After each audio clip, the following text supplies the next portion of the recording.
Kaya't patpatin, lampa, mahina at higit sa lahat, walang kwenta. Yan ang tingin sa akin ng sarili kong ama dahil sa pagiging iba ko sa kanila. Ilan lamang yan sa ibabahagi ko sa aking kwento. Kabanong, kilalanin niyo na lang ako bilang si Ambet. Nais ko lamang ibahagi ang aking karanasan nung kami ay taga Isabela pa. Isang malaking pagbabago sa buhay ko ang nangyari noon. Inakala ko na habang buhay na lang akong magiging mahina sa mata ng iba. Pero dahil na rin sa aking pagpupursige at pagsisikap, nagawa kong higitan ang tingin nila sa akin. Pero dahil dito, malalagay sa panganib ang aking buhay.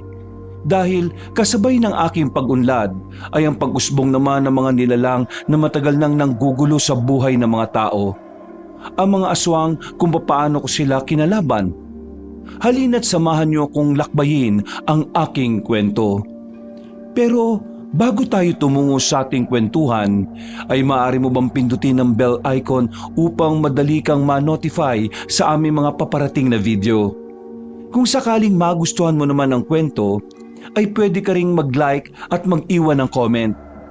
At kung bago ka naman sa aming channel, pindutin lang ang subscription button para makasabay sa ating kwentuhan.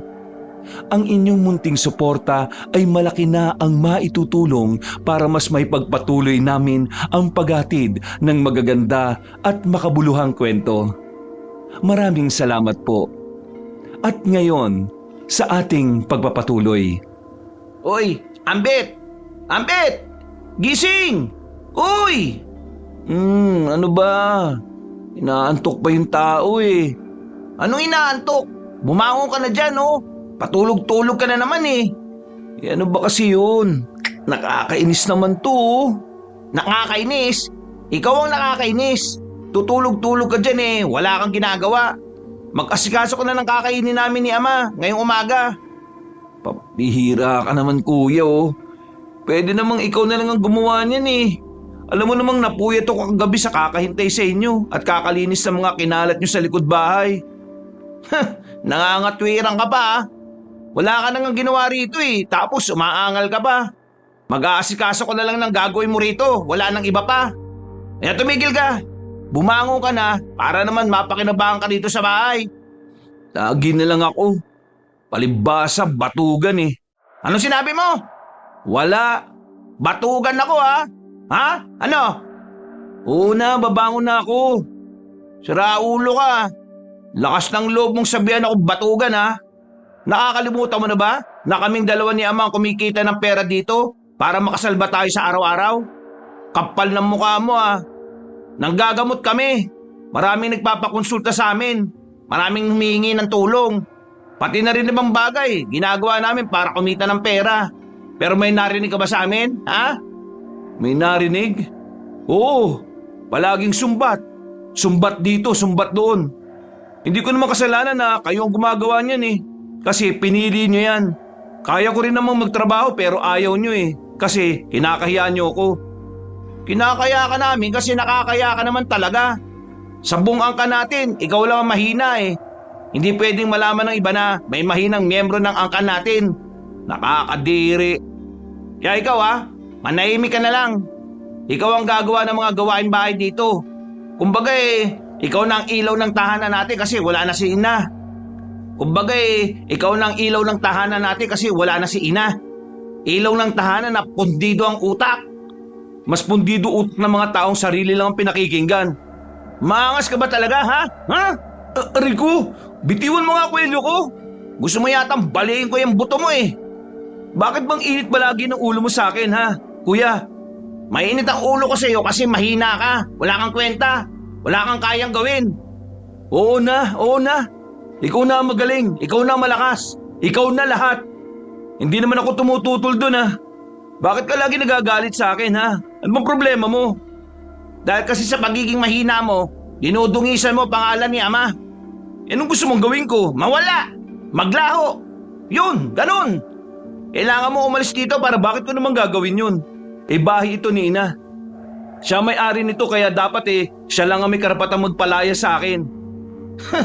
Wala talagang laman ng payat mong utak no? Patay na si Ina. Eh paano kanya palalayasin? Minsan nga mag-isip-isip ka nga. Minsan mo na nga lang magamit ang utak mo. Hindi mo pa laging dala. Hindi niyo ako mapapalayas dito. Kapag ginawa mo yon, magagalit sa iyo si Tio Tobias. Baka nakakalimutan mo, kapatid siya ni Ina. Kaya may karapatan din siya rito sa bahay. Tio Tobias mo mukha mo.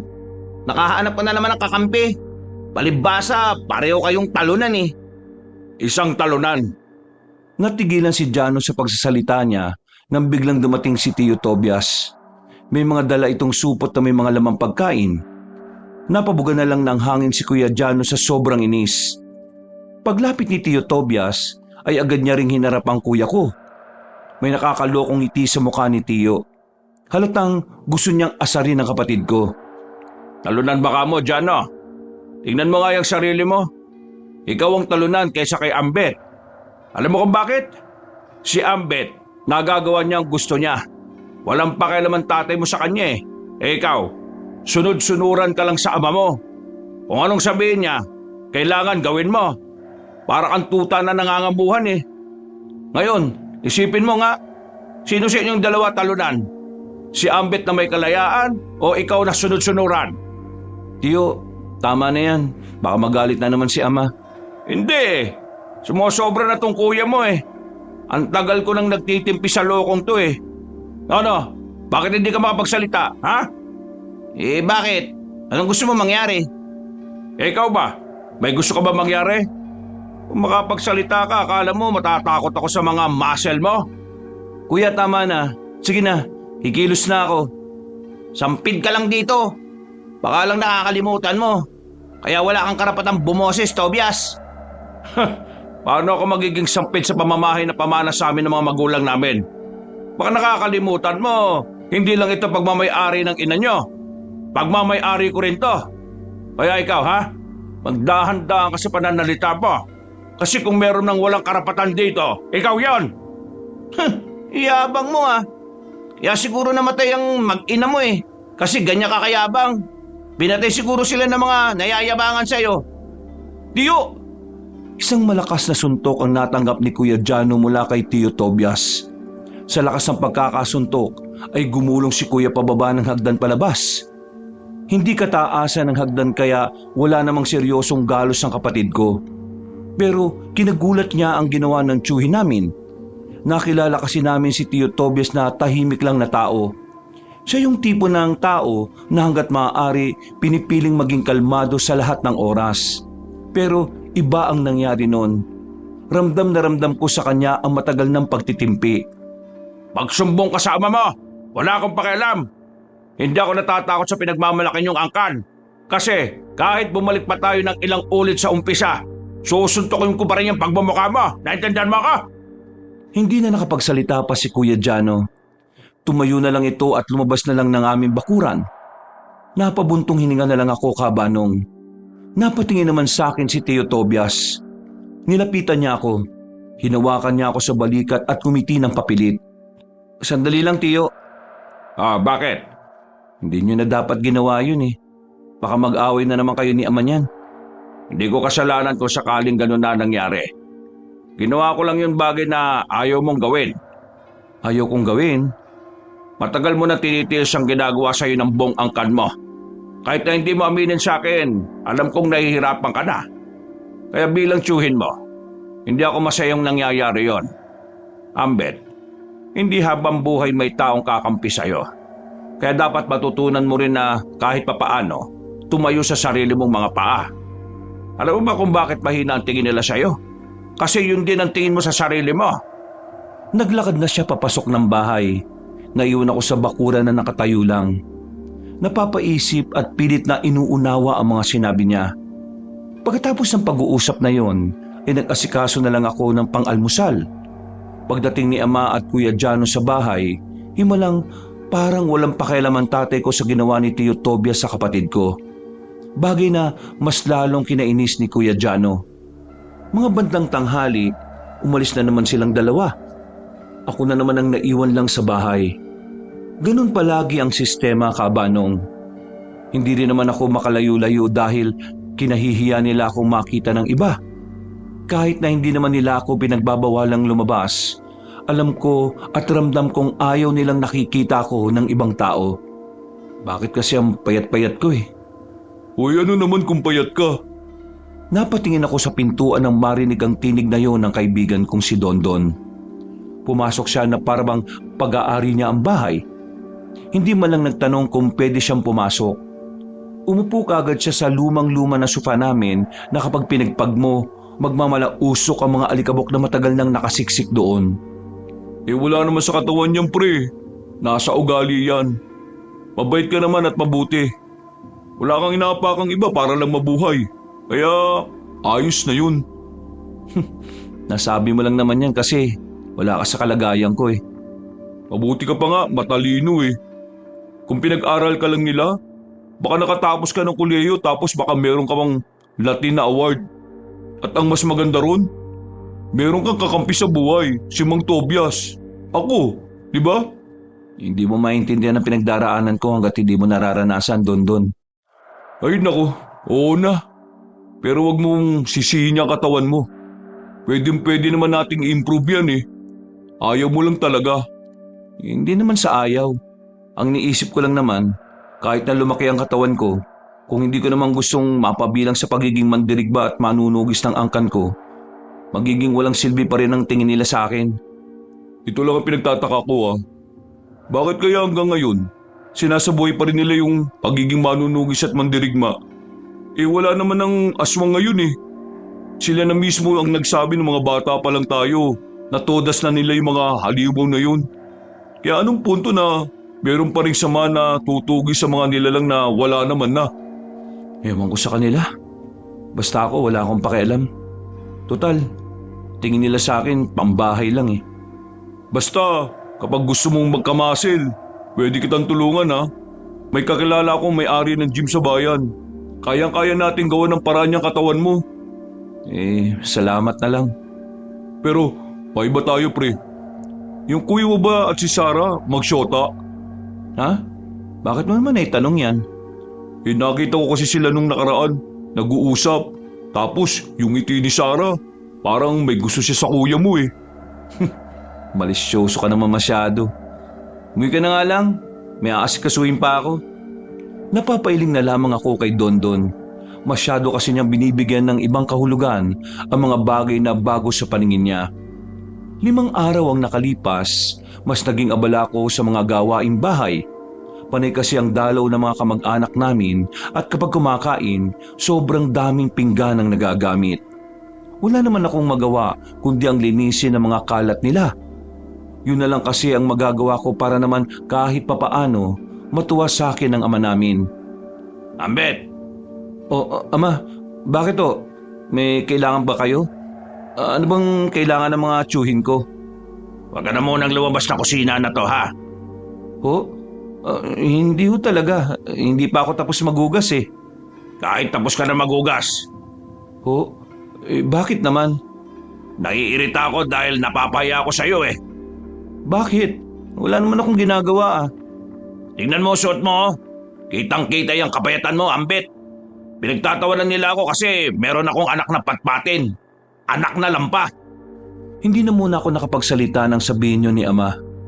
Parang isang malaking sampal sa akin na kahit kailan, magiging problema talaga ang pangangatawan ko sa pamilya namin. Huwag ka munang lalabas ha. Dito ka lang. Lumabas ka kapag nakaalis na sila. Ama, ano bang dapat kong gawin para may pagmalaki mo rin ako gaya ng pagmamalaki mo kay Kuya Jano? Sundin mo na lang ang sinasabi ko. Ayos na yon. Pagiging payat lang ba talagang problema, Ama? Huwag mo nga akong dramahan, Ambet. Malilintikan ka sa akin. Gusto kong sumali sa samahan ninyo eh. Bagyang natawa si Ama nang marinig niyang sa akin mismo yun ang galing. Hindi siya makapaniwala na maglalakas loob akong sabihin yun. Ilang sandali lang, sumeryoso na rin ang mukha niya. Tumingin pa sandali sa likod ko kung may makakarinig ng kanyang sasabihin. Sasali ka? Sa katawan mong yan? Wala kang magagawa, Ambet. Bilang ama mo ha, ayaw ko naman na mapagod ka lang sa wala. Baka mauna ka pang mamatay sa training kaysa sa mismong labanan ng mga aswang eh. May mga aswang na ulit? Wala. Halimbawa lang ang sinasabi ko. Matagal nang wala mga aswang. Matagal nang wala. Bakit buo pa rin ang samahan? Bakit? Aswang lang ba ang pwedeng labanan ng angkan natin? Mag-isip ka nga, Ambet. Pinapainit mo ulo ko eh. Diyan ka na nga. Umalis si ama ng padabog. Naiwan akong mag-isa sa kusina. Sinunod ko na lang ang sinabi niya. Makalipas ang halos 4 na oras, umalis na rin ang mga tiyuhin ko. Inabot na ako ng alas 9 ng gabi sa kusina. Saka lang ako nakalabas nang masiguro kong nakaalis na ang mga bisita. Isang malalim na paghinga na lang ang nagawa ko, Kabanong. Sobrang pagod ako sa araw na yon. Parang wala na akong ibang ginawa kundi mag-asikaso na mag-asikaso. Umakyat na lang ako sa taas. Nagtungo ako sa kwarto ko. Napatingin agad ako sa larawan na nasa gilid ng higaan ko. Nasa larawan na yon ang nanay ko at ako ang kasama. Habang pinagmamasdan ko yun, hindi ko na naramdaman na nasa likuran na pala ang tiyuhin ko. Nung gabi bago magpaalam ng tuluyan si Maria, sinabi niya sa akin na bantayan kita. Ang sabi niya, kailangan daw kitang gabayan. Ayaw niya raw na lumaki kang kagaya ng ama mo. Ikaw lang ang hinabilin niya sa akin. Kasi alam niyang wala na siyang magagawa kay Jano. Ambet, mahal na mahal ka ng ina mo. Sabi niya sa akin, gusto niyang lumaki ka na malayo sa katauhan ng ama mo. Gusto niyang magawa mo lahat ng gusto mong gawin. At gusto niya maging malakas ka. Lakas na hindi nauugnay sa lakas ng angkan na meron ng ama mo.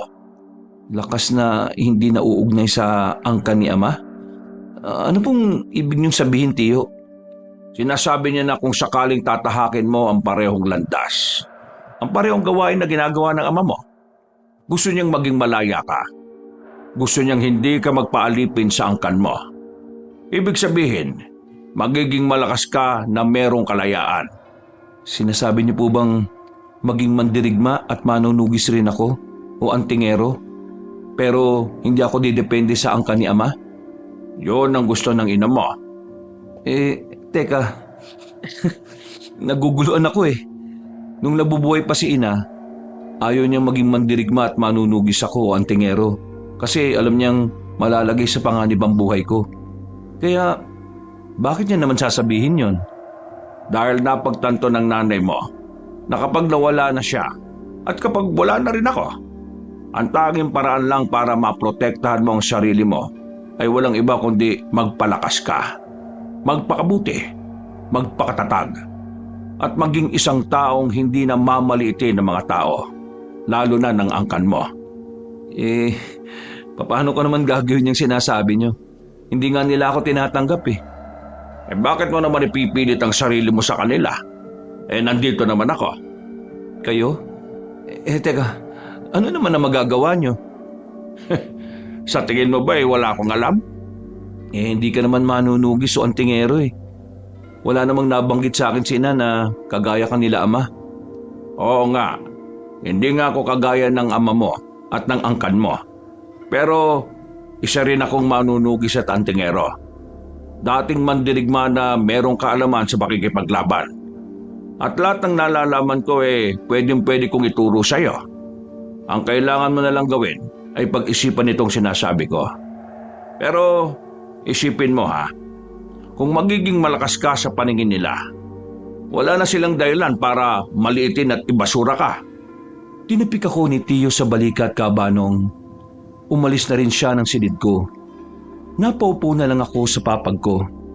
Napapaisip. Nalilito kung ano ang dapat kong gawin. Aminado ko na napapagod na ako sa buhay ko. Pagod na pagod akong minamaliit ang mga taong unang dapat na pumoprotekta sa akin. Pagod na akong magmukhang walang silbi sa mata ng marami.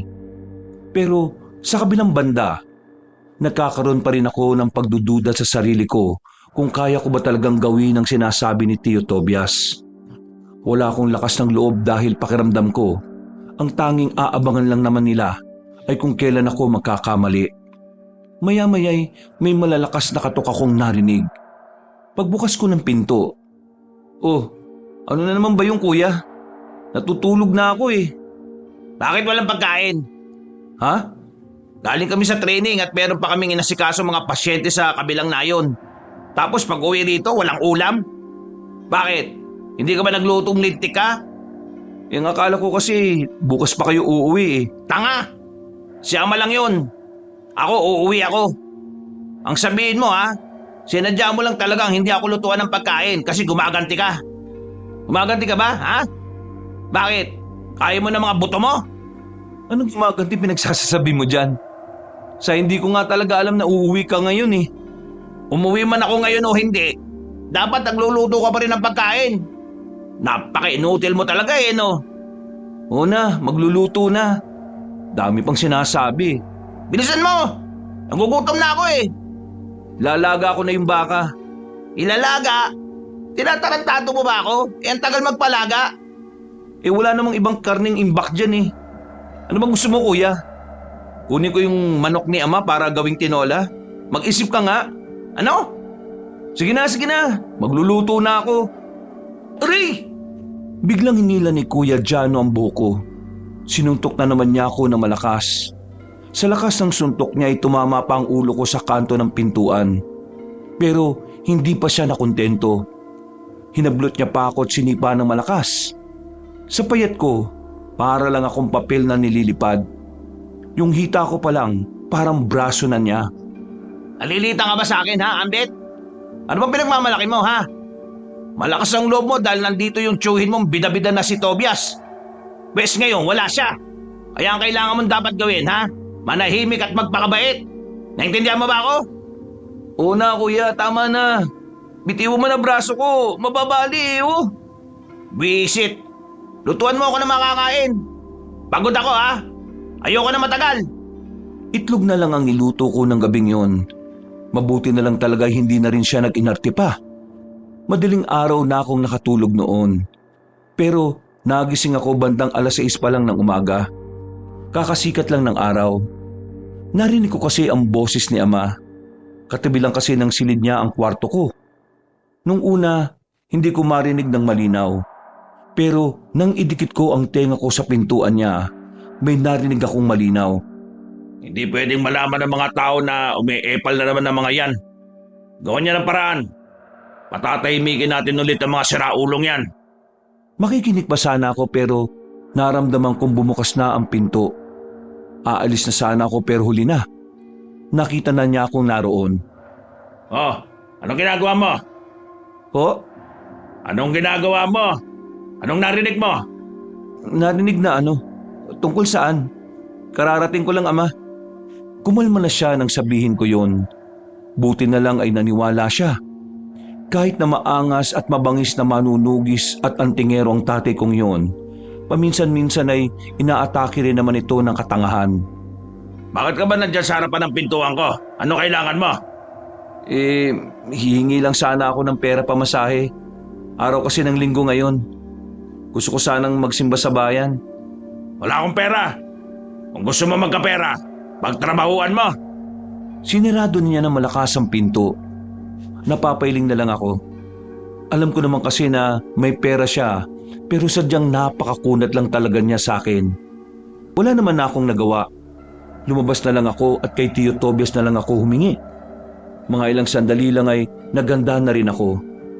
Pagkatapos, pinuntahan ko si Dondon. Sabay kaming nagsimba.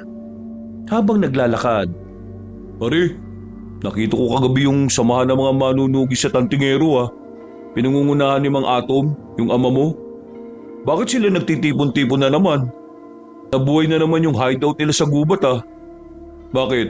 Meron na naman bang aswang kaya sila naghahanda?" Ano ka ba? Matagal na ngang walang aswang di ba? Baka naman may ibang bagay silang pinag-uusapan. Bakit nung nakita ko yung mga mukha nila para silang nababahala? Parang sobrang seryoso nila. Kapag ba sobrang seryoso, aswang kaagad? Tingnan mo nga yan si Mang Loloy oh, seryoso. Aswang agad nasa isip niya. Pambira ka naman eh. Puro bold ang nasa isip niyang si Mang Loloy no? Kung sa bagay. Uy, pare, si Sarah oh. Uy, anong gagawin ko dyan? Ambet! Tinawag ako ni Sarah at nagmamadali siyang makalapit sa amin. Malapad ang ngiti niya. Wala akong ideya kung ano ang kailangan niya, kaya napangiti na lang din ako ng papilit. Si kuya, umalis sila ni ama. Mamayang gabi pa yata ang uwi eh. Hindi naman kuya mo ang gusto ko makausap eh. Ha? Sino? Ikaw? Ako? Bakit ako? Anong meron? Wala naman. Gusto lang kitang makausap at maging kaibigan. Pasensya ka na ah. Wala kasi akong oras ngayon eh. Magsisimba kasi kami. Ayos lang. Sa ibang araw na lang. Libre ka ba bukas ng hapon? Ha? Bakit? Anong gagawin? May pupuntahan lang ako sa kabilang nayon. Magpapasama sana ako sa'yo. Kay kuya ka nalang magpasama. Total, nililigawan ka naman yata nun eh. Palagi namang abala ang kuya mo eh. Kaya nga sa'yo ako magpapasama kasi alam kong marami kang oras. Pre, kailangan ko bang umalis para makapag-usap kayo na maayos? Hindi na. Yun lang talaga ang gusto kong sabihin ngayon. Ano, Ambet? Asahan kita ah. Pero hindi naman ako... Uy! Sandali! Hindi ko na naituloy ang sasabihin ko nang maglakad na siya ng mabilis palis. Pangiti-ngiti naman si Dondo na halatang nanunukso. Bakit? Tingin ko talaga, bet ka ng babaeng yun. Pinagsasasabi mo. Nung nakaraan sabi mo, syota siya ni Kuya Jano. Tapos ngayon sasabihin mo, may gusto sa akin si Sarah. Naku, tumigil ka nga. Baka mamaya malaman ni Kuya yung sinasabi mo, dinalinti ka na naman ako. Oo na, hindi na. Kasi yun lang naman talagang tingin ko eh. Tara na nga, baka mahuli pa tayo sa misi. Hindi ko na lamang pinansin ang sinabi ni Dondon ng mga sandaling yon, Kabanong. Itinuon ko na lang ang atensyon ko sa pagsisimba. Mga bandang 5:00 na nga ng hapon ay natapos na rin ang misa. Nakarating na kami ng baryo namin. Papauwi na sana kami nang makita namin ang mga kamag-anak namin na pumasok na sa gubat. Kasama nila si Ambet at ang kuya ko. Sa hindi malaman na dahilan, bigla na lang akong nagkaroon ng interes na malaman kung ano ang gagawin nila. Nakita ko kasi na parang kakaiba rin ang reaksyon ng mukha nila. Susunod na sana kami kung hindi lang dumating si Tio Tobias. Dito lang Tio, may sisilipin lang. Magpapatulong sana ako sa bahay na magluto nito mga pinamili ko eh. Pang-ulam natin mamayang hapon. Ikaw, Dondon, sama ka na rin. May dala akong merienda. Yun oh, buti na lang. Tama-tama, nagugutom pa naman ako. Hindi talaga marunong tumanggi oh. Uy, bakit naman ako tatanggi sa grasya? Baka lumabo pa yung aking mga mata. Nandyan na nga yun, di ba? Tama si Dondon. Hindi dapat tumatanggi kasi baka magtampo ko. Hindi na namin nasundan pa sila ama at sumama na lang kami kay Tio Tobias pabalik ng bahay. Sinimulan na agad namin ang pagluluto. Mga ilang sandali lang, natapos na rin kami. Mga bandang 7:00, nakauwi na rin si ama at si Kuya Jano. Inabutan niya na kaming kumakain sa bakuran. Wow! Nauna nang kumain, di man lang naghintay. Kung hihintayin namin kayo may magbabago ba? Ang sabihin nyo, balak nilang kaming ubusan ng pagkain. Nagsama pa kayo ng isang palamunin ha? Bago mo naman siya sabihan ng palamunin, kuya. Sana magtanong ka muna kung kanino galing yung bigas na sinaing ngayong gabi. Hindi yung puro ka na naman putak. Ba't angas mo pa yatot ah? Ganyan ka katapang kapag nandyan ang tiyuhin mo ah. Jano, panahimik ka na ah. Tobias, siya nga pala. Ipapayos ko yung likod bahay. Gagawin naming tambayan ng miyembro ng angkan at samahan. Sa katunayan sa susunod na linggo, darating na ang mga materyales. Kung ganun nagdesisyon ka nang hindi mo na ako kinukonsulta. Kinukonsulta? Bakit? Anong bakit? Nakakalimutan niyo na ba kung kaninong bahay ito? Bahay ito ng asawa ko. Bahay naming dalawa ni Maria ito. Sa aming dalawa nakapangalan ng bahay at lupay na ito.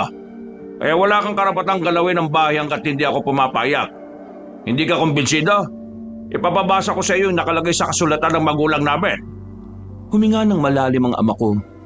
Pero baka sa mukha nito ang pagpipigil. Alam ko na noon pa man ay hindi na sila nagkakasundo. Sadyang hindi lang talaga sila nagkakaroon ng pagkakataon na magsuntukan. Pero asawa ko ang kapatid mo. At ngayon wala na siya. May karapatan din kami. Hindi nakasulat ang pangalan nyo sa dapat nating mabasa. Kaya wala kayong karapatan. Ako lang. Ako lang ang meron. Kaya kahit na anong oras, pwede ko kayong palayasin sa bahay na ito kung hindi kayo magtitina. Lalong-lalo ka na, Jano. Ama, masyado nang lumalaki ang ulo ng isang tuyo. Hindi na nakapagsalita pa ang tatay ko. Naglakad na rin siya papasok ng bahay at ibinagsak pa ng malakas ang pintuan. Magmula ngayon, Ambet, hindi na ako mananahimik. Masyado nang malaki ang ulo ng kuya at tatay mo eh. Tiyo, baka naman magkasakitan naman kayo. Kung doon hahantong wala naman tayong magagawa. Tinapos na lang namin ang kinakain namin noon, Kabanong. Maya-maya pa, nagpaalam si Tio Tobias na lalabas. Umalis na rin si Dondon ng mga sandaling yon. Kaya ako na lang ang natira sa bahay kasama ni Ama at ni Kuya Jano. Papasok na sana ako sa loob ng kwarto ko nang biglang hinarang ako ni Kuya. Sinuntok na naman niya ako sa muka. Agad na pumutok ang labi ko. Pinagsisisipa niya ako. Pinalo ng panungkit. Habang nangyayari yun, nakatingin lang sa amin ang ama namin. Kapal rin ang mukha mo ah. Ano mo sinasabi mo rin sa matandang yon? At bakit galit na galit sa amin yon? Wala akong sinasabi. Sinungaling! Ninudnod ni Kuya Jano ang mukha ko sa sahig. Kahit nagmamakaawa na ako ay hindi pa rin ako tinitigilan. Nakikiusap na ako sa ama namin na awatin si Jano pero wala siyang ginagawa. Nakita ko lang ang mukha niya na parabang dismayado. Sa susunod na may sabihin pa ulit ang matandang yon, hindi lang yan ang mararanasan mo. Baka hindi na kita matansya ha, Ambet! Pakiusap Kuya, tama na. Binitiwan na rin ako ni Kuya Jano. Pero masakit na ang buong katawan ko. Namamaga na rin ang nguso ko. Noong mga oras na yon, saka ko naisip ang mga sinasabi ni Tio Tobias. Na kaya ako ginagano ni Kuya Jano ay dahil yun din ang tingin ko sa sarili ko.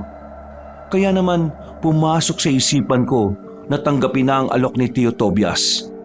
Kailangan kong maging malakas para hindi na ako inaabuso ng kahit na sinong tao. Ilang araw akong hindi lumabas. Nanatili lang ako sa kwarto ko. Tulala. Minsan, hindi na rin ako kumakain. Pero isang umaga, parang may kumalabit sa akin at sinabing kailangan kong umusad. Na kailangan kong bumangon para patunayang hindi hanggang doon na lang ang buhay ko. Para ipaalam sa mga taong kaya ko ring maging matibay at malakas. Isang gabi, habang umuulan na malakas, pumunta ako sa bahay ni Tio Tobias. Pagbukas niya ng pinto. Oh, Ambet, gabing-gabi na. Bakit hindi ka pa natutulog? Tio, tulungan niyo na po ako. Ituro niyo na sa akin lahat ng nalalaman niyo. Ambet? Gusto ko pong maging malakas. Sawang-sawa na po akong inaapi at pinagtatawanan dahil sa kahinaan ko. Gumaan ang kalooban ko noon, Kabanong. Pakiramdam ko'y nabunutan ako ng tinik sa lalamunan. At kahit na malakas ang ulan nung gabing yon, palihim kaming lumabas ng bahay ni Tio. Nagtungo kami sa gubat. Sa lugar kung saan ang sabi niya, doon din daw siya nagsasanay nung binata pa siya. Kahit malakas ang hangin at medyo kinakabahan ako sa lakas ng kidlat at kulog, pinilit kong hindi yung pansinin. Dahil ang tanging mahalaga sa akin ng mga sandaling yon ay walang iba kundi ang matuto. Gamit ang katana na yari sa kawayan, tinuruan ako ni Tio Tobias. Hindi na namin alintana ang lamig at ginaw. Masyado akong nakatutok sa ginagawa namin kaya kahit mahina ang resistensya ko, ay nakakatagal ako sa ulan. Nasundan ang pagsasanay namin na yon ni Tio Tobias. Hanggang sa hindi ko na nga napapansin na isang buwan na pala ang nakalipas. Isang buwan na walang kamalay-malay sila ama kung ano ang ginagawa ko. Ang napapansin lang nila, nagkakaroon na ako ng laman sa katawan. Yun ay dahil sa pagbubuhat ko na mabibigat. Pre, kapag nakikita talaga kita ngayon, pakiramdam ko ibang Ambet ka na eh. Tingnan mo, kahit na paano hindi ka napatpatin. Mukha ka pa rin namang payat pero may nadagdag na muscle na sayo. Aling Bining, isa pang lugaw? Ay, dalawa na pala. Umi-extra lang naman ako sa pagiging kargador. Kaya yan, kahit na paano nagbunga na rin yung pagbubuhat ko. Konting-konti na lang magiging magkasing katawan na kayo ng kuya mo eh. Oh. Masasampal mo na rin siya. Tumigil ka nga. Kapag may nakarinig sa'yo at sinumbong ka baka ikaw naman ang pag-initan niya. Totoo naman eh. Pagdating ng lugaw namin, may isang lasing na nag-amok sa lugawan. Isa kami sa napagtripan niya. Nakita kong bigla na lang sinampal ng lalaki si Dondon. Hindi na ako nakapagpigil pa, Kabanong. Tumayo ko't sinapak ko ang lalaki. Napaatras siya. Tuluyan siyang natumba nang sipain ko siya. Tutulong pa sana ang dalawa nitong kasama pero hindi ko nayaang makadampi ang kamao nila sa amin. Sinuntok ko ang isa sa panga at ang isa naman ay sinikmuraan ko. Sa nangyaring yon ay maraming nakakita. Marami ding nagulat at nagtaka. May iba pa nga na inakalang hindi ako yon. Akala nila ibang tao. Ang alak, nilalagay sa tiyan ha, hindi sa ulo. Kapag lasing na, matulog na. Maraming taong pwede niyong mapirwisyo sa ginagawa niyo eh. Pare, ang galing mo makipaglaban ha. Ipasok mo nga ako dyan sa pagkakargador. Hinila ko na lang si Dondon paalis at habang naglalakad kami pa uwi, meron kaming nakasalubong na matandang babae. Puti na ang buhok niya pero hindi pa naman siya kuba. Mukhang malakas-lakas pa rin naman. Nung una, akala namin hihingi siya ng barya pero hindi yun ang sinabi niya. Magandang gabi sa inyong dalawa. May kilala ba kayong Tobias? Isang matandang lalaki na may marka sa braso na imahe ng paniki. Oh, pre, Mang Tobias daw. Chewing ko siya, bakit? Bakit niyo po siya hinahanap? Kaibigan niyo po ba siya? Malayo pa ang nilakad ko para lang makausap siya. Pwede niyo ba akong dalhin sa kanya? Naku, maling timing ho. 2 araw na wala si Tio rito. Bukas pa ho ng gabi ang uwi niya. Ang sabi niya yung trabaho niya raw kasi malayo kaya doon na rin siya natulog. Magastos kasi sa pamasahe kung magbabalik-balik pa siya. Ay naka, ganun ba? Pakisabi na lang sa kanya na nagpunta ako rito. Sandali ho, ano ang pangalan niyo? Gloria. Gloria ang pangalan ko. Sige ho, sasabihin ko ho sa kanya. Nang maglakad na kami, nakita pa namin siyang nakatingin sa amin sa hindi ko malamang dahilan. Bigla na lang akong nahiwagaan sa kanya. Hindi ko alam kung bakit. Nawala lang sa isipan ko matandang yon na makauwi na ako. Narinig ko na naman si ama na merong kausap sa telepono. Palima kong nakinig habang wala siyang kamalay-malay. Ano bang ginagawa niyo? Hindi pwedeng kumalat yan sa mga tao, ha? Kapag nalaman nila yan, mapapayambong ang angkan natin. Isa itong malaking insulto. Iisipin nila, nagsinungaling tayo noon. Kaya ayusin niyo yan, ha? Hanapin niyo yon. Isa lang yon. Baka naman matakasan pa kayo niyan. Mga buwisit kayo. Ilang beses ko nang naririnig si ama na palaging may kausap sa telepono at ganun lagi ang tono niya. Palaging galit, palaging pasigaw. Napapaisip na nga rin ako kung ano yung tinutukoy niya. Para kasing meron siyang gustong ipaligpit. Kinabukasan, mag-isa akong nagtungo sa gubat para magsanay. Mula nang matuto na ako, hindi na ako sinasamahan ni Tio Tobias para maging sayo. Pero hindi ko inakala na may mangyayaring kakaiba noong mga sandaling yon. Sino yan? Nararamdaman kita. Kapag hindi mo pinakita ang sarili mo, ako nga hanap at tutugi sa'yo. Napatigil ako sa pagsasanay noon. May naramdaman kasi akong parang nagmamasid sa akin. Hinawakan ko ng mahigpit ang katana at tinanda ko ang sarili ko dahil palakas na ng palakas ang kaluskos. Maya-maya lang. Oo, kalma. Ako tutol. Dondon? Walang ya. Ito pala ginagawa mo, ha? Ibig sabihin, kalokohan yung sinasabi mong kargador ka. Nagsasanay ka na, pre. Susunod ka na pala sa yapak ng ama mo. Wala na akong nagawa kundi aminin na lang sa kanya ang totoo. Kilala ko si Dondon. Kahit loko-loko siya, hindi naman siya tanga para hindi maintindihan ang nakikita niya. Umupo ako sa malaking bato at sandaling uminom ng tubig. Hindi ako susunod sa yapak niya. Pero gusto kong gawin ang ginagawa niya nang hindi napapabilang sa kanila. Ibig mong sabihin, Gusto mo rin maging manunugi sa tantingero pero ayaw mo nang may grupong sinasamahan? Oo, lalo ng angkan ko. Kaya palang galing mo nang makipaglaban ha? Paano mo ito natutunan? Dahil kay Tio Tobias. Dati rin siyang manunugi sa tantingero. Pero sa ibang samahan naman. Kaya pala talaga kakaiba rin ang tindigan ni Mang Tobias no? Don, pre, huwag ka na munang maingay tungkol dito ah. Ayoko malaman ito ni ama at ng kapatid ko. Baka isipin nila, isang malaking kahihiyan din na ayaw kong mapasama sa kanila kahit kaya ko na. Huwag kang mag-alala, makakaasa ka sa akin. Ha? Natigil kaming dalawa na may marinig kaming malakas na angil. Parang angil ng isang mabangis na hayop na gutom na gutom. Hinanda ko na ang sarili ko. Kahit na hindi pa ako nakakakita ng aktwal na aswang, alam kong aswang yon. Ganun na ganun ang sinasabi ni Tio na angil ng aswang, kaya kinabahan na ako. Pre, ano ba yun? Malaki ang tsansa na aswang yon. Kailangan mo nang umalis. Ha? Bakit ako aalis? Ikaw? Kailangan kong alamin kung nasaan ang aswang na yon. Kaya mo na bang labanan yun? Hindi ko na nasagot si Dondon. Pinatago ko na siya sa likod ng malaking bato. Pero sadyang matigas ang ulo niya. Sumunod pa rin siya sa akin papasok ng gubat. Habang papalapit kami, palakas din ang palakas ang kaluskos at angil na naririnig namin. Hanggang sa isang malakas na pag-angil ang aming narinig. Kumabog na ang dibdib ko, Kabanong. Nakita na namin ang isang aswang na mahaba ang dila at hindi maipinta sa pangit ang muka. Napadako rin ang tingin namin sa kinakain niyang tao na wala ng buhay. Aminado kong sobrang kabado na ako noon, Kabanong.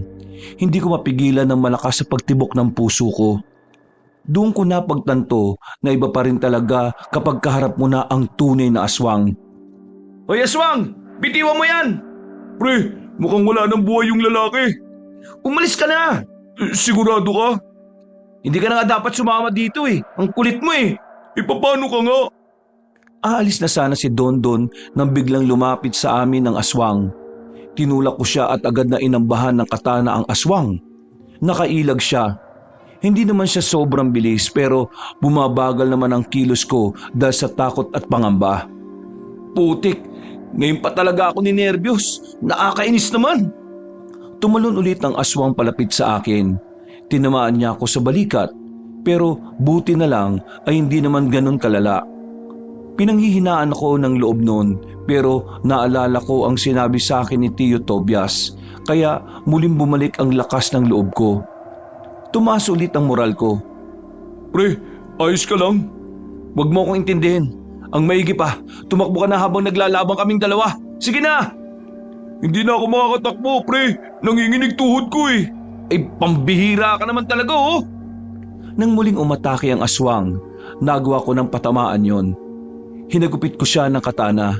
Nahiwa ko siya sa bandang balakang. Dahilan para kahit papaano, mas mapabagal ko ang kilos niya. Hindi na ako nagsayang ng pagkakataon. Hiniwa ko siya ulit ng malaki. Tinamaan na siya sa dibdib. Dahilan para magkaroon siya ng pag-aalinlangan. Nangaatake na sana ako. Bigla naman siyang gumapang palayo.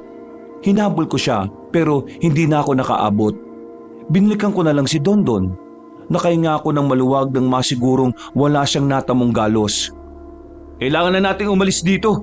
Kailangan malaman to ni Ama para mapagandaan nila ang mga aswang. Pre, may tama ka. Huwag mo ko intindihin. Ayos lang naman ako.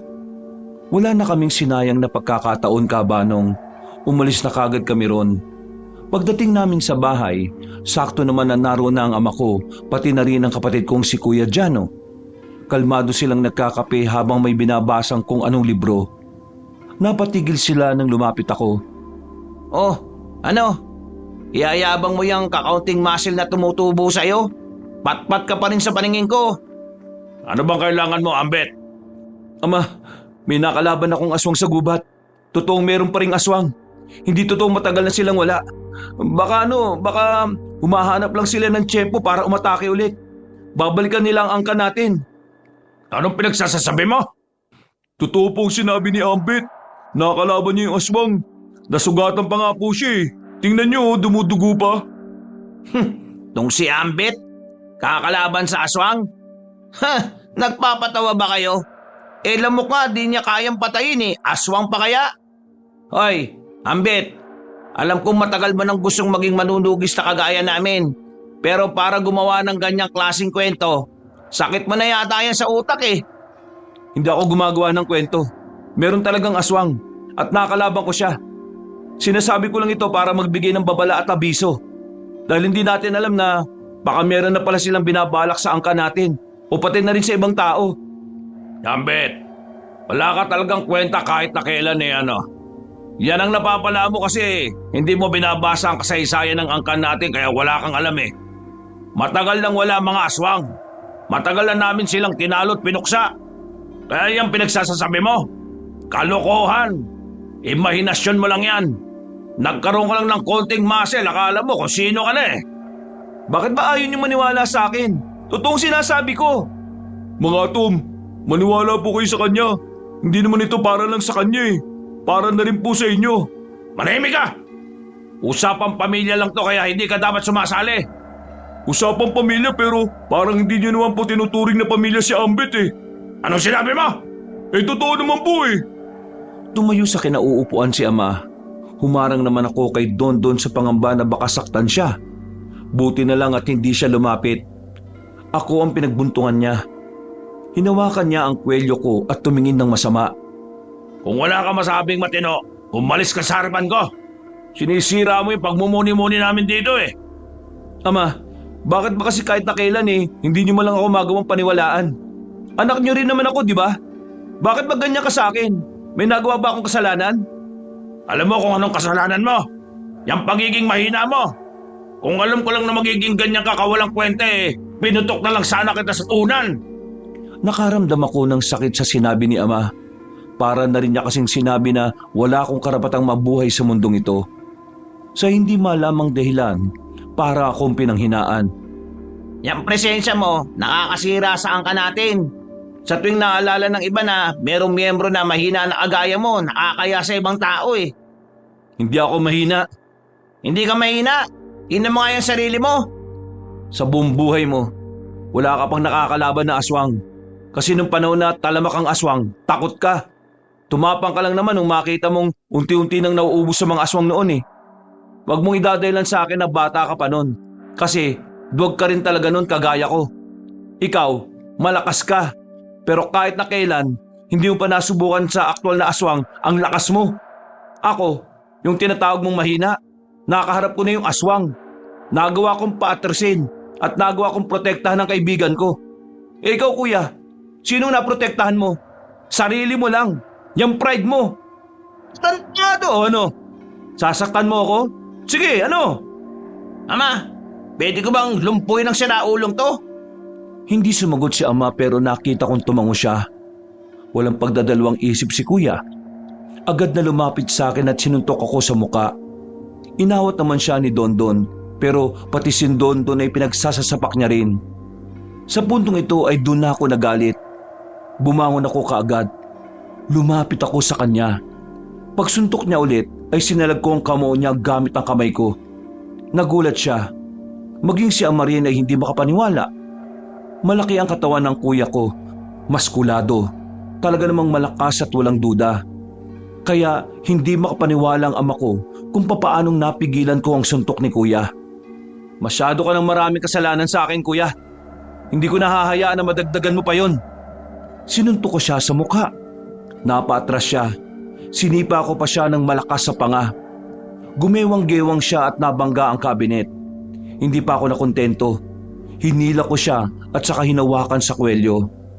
Habang hilo pa siya, inuntog ko ang ulo ko sa ulo niya. Dumugo na ang bandang kilay niya. Sa galit ko, hinila ko si Kuya Jano palabas. Sa bakuran, mas maluwag, mas madaling kumilos. Matagal na ako nagtitimpi sa iyo kuya eh. Ngayong may kakayahan na akong ipagtanggol ang sarili ko. Hindi na ako magdadalawang isip na protekta ng sarili ko laban sa iyo. Paano ka naging ganyan? Paano? Tinatanong mo talaga?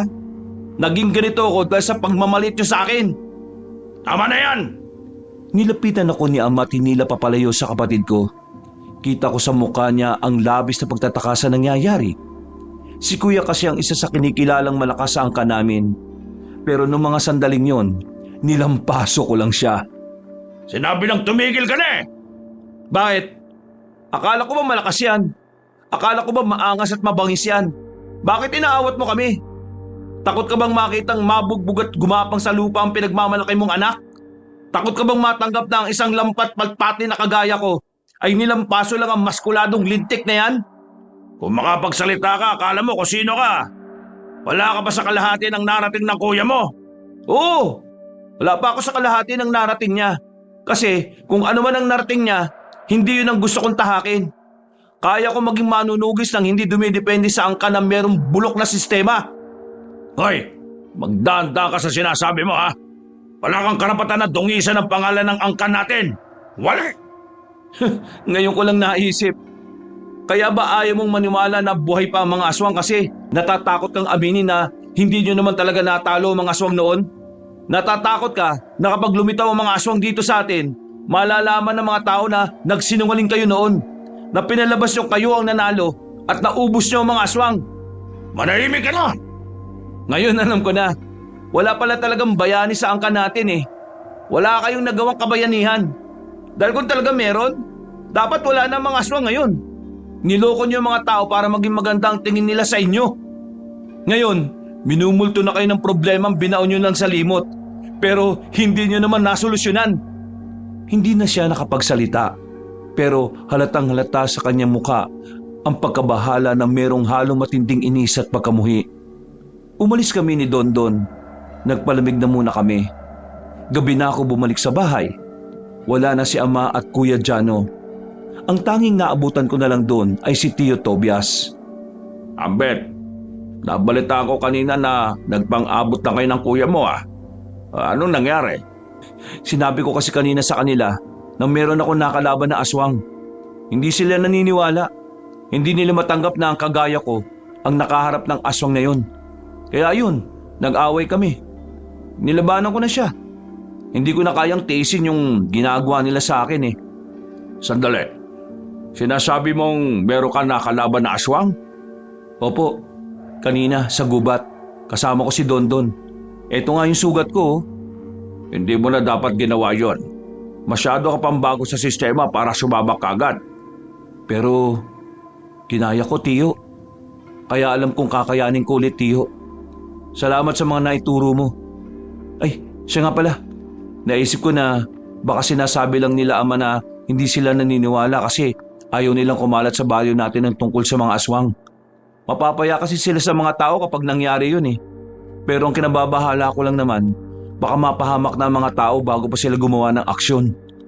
Wala naman tayo mapapala dyan sa tatay mo. Tayo na lang ang kumilos.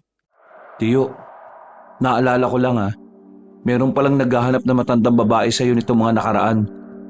Nagpakilala siya sa amin eh. Gloria, yun ang pangalan niya. Si Gloria? Kilala niyo po siya? Akala ko patay na siya eh. Akala rin ng buong angkan mo. Bakit? Sino po ba siya? Sino ba siya at kilala ka niya? Si Gloria ang pinuno ng mga aswang. Marahil hinahanap niya ako para hikayating umanib sa kanila. Isasali ka niya sa mga aswang? Noon pa man, gusto na nila akong gawing kakampi nila. Alam kasi ng mga aswang na meron ako may tutulong. Gagamitin nila ako kontra sa angkan ninyo. Pero hindi ako pumayag noon. Kahit na banas ako sa tatay mo. Hindi ko tatraydorin ng mga paniniwala ko na mga aswang lang ang kalaban. Ano pong gagawin natin ngayon, Tiyo? Nakatakas yung aswang na nakalaban ko eh. Malakas ang kutob ko na magsusumbong siya sa mga kasama niya.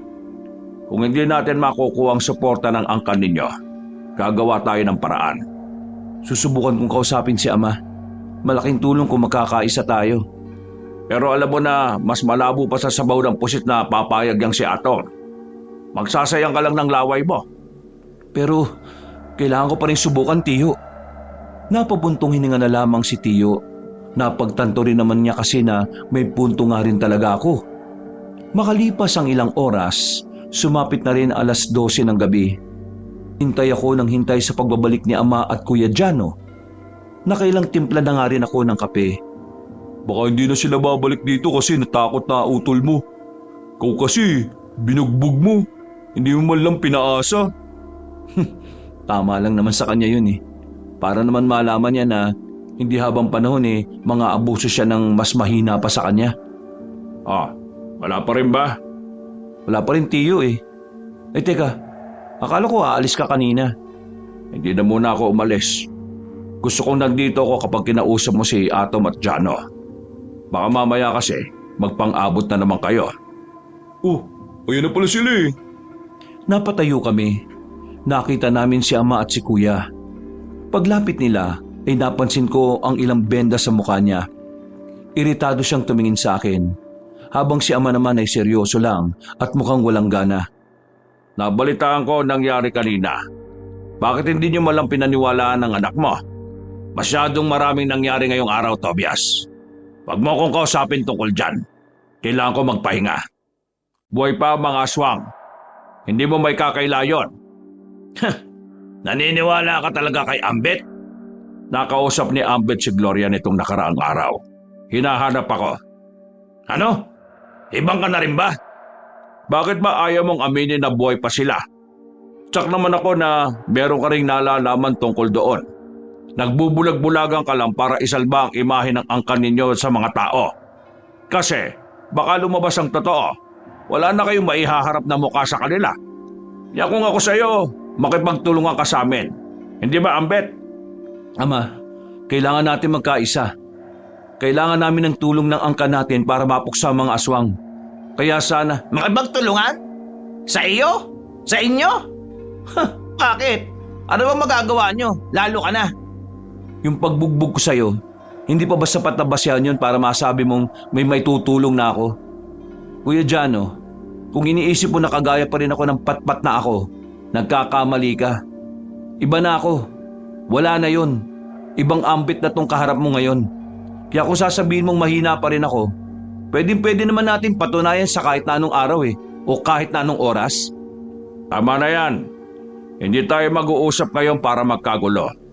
Mag-uusap tayo para pigilan ang posibilidad na pag-atake ng mga aswang. Atom, totoo ang sinasabi ng anak mo. Sinuri ko ang sugat niya at napag-alaman ko na lihitimong aswang nga ang may gawa. Kung mas paiiralin mo ang pride mo, baka mahuli na ang lahat. Baka umatake sila rito nang wala kayong kamalay-malay. At kapag nangyari yon, ang dapat lang sisihin ay kayo. Kagaya nga na sinabi ko, wala nang mga aswang.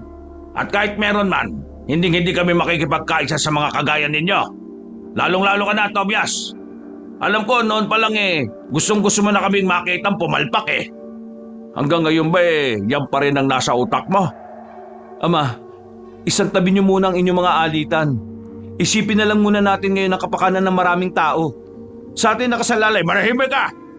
Kung makapagdikta ka sa akin, nakala mo marami ka ng karanasan Marami ka bang kakainin bigas? Maya may biglang tumunog ang cellphone ni Mang Atom. Napatingin kaming lahat sa telepono. Si Kuya Jano na ang nagpresentang sagutin yon. Hello? Ano? Sigurado ba kayo sa sinasabi nyo? Oo, sige. Pupunta na kami. Anong problema, Jano? Ama. Ano nga? Magsalita ka na! Ama, totoo nga. Buhay ang mga aswang. Inatake nilang iba nating kamag-anak sa dulo ng lugar natin. Katarantaduhan! Sinong nagsabi niyan? Si Tio Pedring ang tumawag, Ama. Nanlaki ang mga mata ni Ama. Sa mga sandaling yon, tuluyan na siyang nakumbinsi na dapat ay maganda na rin kami. Pero kahit na anong pakiusap namin sa kanya ay ayaw niyang makinig. Kinaumagahan, natagpuan na nga ang bangkay ng iba naming kamag-anak na biktima ng mga aswang. Hindi na napigilan ni Ama na kumalat ang nangyari. Marami agad ang nakaalam kahit na itinago nila. Dahil dito, nag-alburuto kagad ang mga residente. Matagal na kasi silang naniniwala na hindi na babalik ang mga aswang kahit na kailan. Pero iba ang nangyari. Ama, galit na galit ang mga tao. Alam na nilang buhay pa ang mga aswang. Wisit! Sinong nagpaalam sa mga tao ng tungkol doon? Mga inutil! Anong gagawin natin ngayon? Magsabi ka kay Kapitan na kailangan kong gamitin ang entablado niya. Magpapatawag ako ng pagpupulong ngayon. Kailangan nating ipaliwanag sa kanila ang tunay na nangyari. Habang nag-uusap silang dalawa, nakatingin lang kami ni Tio Tobias sa kanila. Hinahayaan lang namin sila kung ano ang gagawin nila. Mga bandang 9:00 ng umaga, nagpulong-pulong na ang mga tao sa barangay. Naroon din kami para makinig sa sasabihin ni Ama. Halo-halo ang mga tao roon. Merong mga naniniwala pa rin sa kabayanihan ng angkan namin at meron ding namang galit sa kanila. May sigawan, may murahan at tulakan. Ganun ang eksaktong eksena nung mga oras na yon. Habang kami, nakikiramdam lang sa paligid. Mga kalugar, kumalma kayo. Hindi naman namin kayo pababayaan eh. Kagaya ng dati, narito ang angkan ng mga Pelayes para talunin ang mga aswang. Ang kailangan lang po namin ay tiwala po ninyo. Manahimik ka! Sinungaling! Hindi nyo naman pala napatay ang mga aswang eh. Sinabi nyo lang na napatay nyo para purihin kayo ng mga tao. Sinungaling! Lumakas sa mga bulungan dahil sa sinabing yun ng lalaki. Halata naman ang galit sa mukha ni Ama. Parang kulang na lang ay batuhin na niya ng mikropono ang lalaki. Pinilit pa rin niyang kumalma. Hindi namin intensyon na itago sa inyo. Kinakailangan lang muna naming ilihim dahil may mga bagay kaming dapat gawin na hindi pwedeng malaman ng mga tao. Sana'y maintindihan nyo na hindi lahat ay dapat nyong malaman. Kalokohan! Napatingin ang lahat kay Tio Tobias. Masama ang tingin sa kanya ng mga kaangkan ko. Lalong-lalo na ang mga tiyuhin ko sa gilid. Kaya naman, sinubukan kong awatin si Tio Tobias, pero hindi siya nagpapigil. Pagdating ng kapakanan at kaligtasan ng mga tao, hindi nyo dapat nililihim sa mga tao. Karapatan nilang malaman kung nasa panganib ba ang buhay nila. Delikado at mapanganib ang ginawa niyong paglilihim. Ngayon, nagbabalik na ang mga aswang. At ngayon pa lang tayo maghahanda kasi hindi naman natin alam na babalik sila. Halong lang galaiti si Ama. Kulang na lang ay bumaba siya ng entablado at makipagsuntukan kay Tio Tobias. Pero nanatili pa rin itong mahinahon. Pinagpatuloy niya pa rin ang pagsasalita pero wala nang naniniwala sa kanya. Karamihan sa mga tao galit na sa kanila. Bago pa magkagulo noon, hinila na ako ni Tio Tobias paalis. Habang naglalakad naman kami pabalik ay nakita namin si Dondon. Hingal na hingal siya. Natataranta ang mukha kaya hindi na namin naiwasang hindi magtanong. Oh, kumalma ka muna. Ano ba problema? Yung ano kasi. Huminga ka muna ng malalim. Hinga. O yan, tapos buga. Ang baho naman ang hininga mo. Sige, ano ba yon? Bakit umatake yung mga aswang kahit maliwanag pa? Nakita ko kanina yung dalawang magkasintahan sa ilog. Habang naliligo sila, biglang may lumapit na dalawang lalaki. Aswang pala sila. Nilapa sila na parang karne lang ng hayop. Tingnan niyo ron oh, kawawang sinapit na magsyota. Nagmamadali namin pinuntahan ng ilog. Pagdating namin doon, dinatnan nga namin ang wala ng buhay na magkasintahan. Lasog-lasog na ang katawan at wala ng laman loob. Kahit ang mata at dila nila ay hindi na rin pinalagpas. Napatakip na lang ako ng bibig kabanong. Hindi ko maiwasang hindi kilabutan. Yun ang unang pagkakataon na may nakita akong brutal na pinatay ng malapitan. Mabilis na pinagbigay alam namin sa pamunuan ng barangay.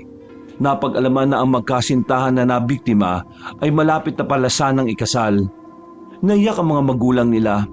Walang ibang maririnig doon kundi ang naghihinagpis na hagulgol ng mga kamag-anak. O ano Ama? Alam mo na ang epekto ng mga ginawa mong desisyon noon? Gumagawa na ng paghiganti ang mga aswang at wala kayong magawa kasi hindi kayo handa. Tingnan nyo, may bagong biktima na naman. Kasalanan nyo yun. Kung sana pinaalam nyo sa mga taong tungkol sa mga aswang na mas maaga, hindi sana madadama yung magkasintahan na yun. Ikakasal na sana sila sa susunod na buwan eh. Pero dahil sa mga aswang, hindi na mangyayari yun. Ikaw buwisit ka. Manahimik at nag-iisip ako ng gagawin.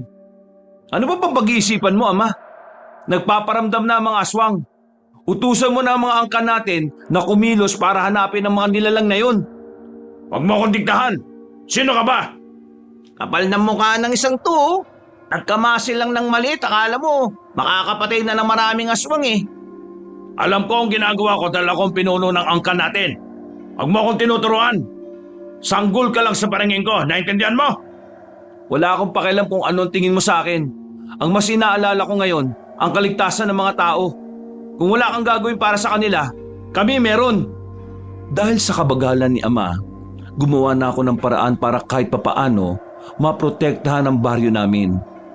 Namigay kami ng papel kung saan nakasulat ang mga hakbang para hindi mabiktima ng mga aswang.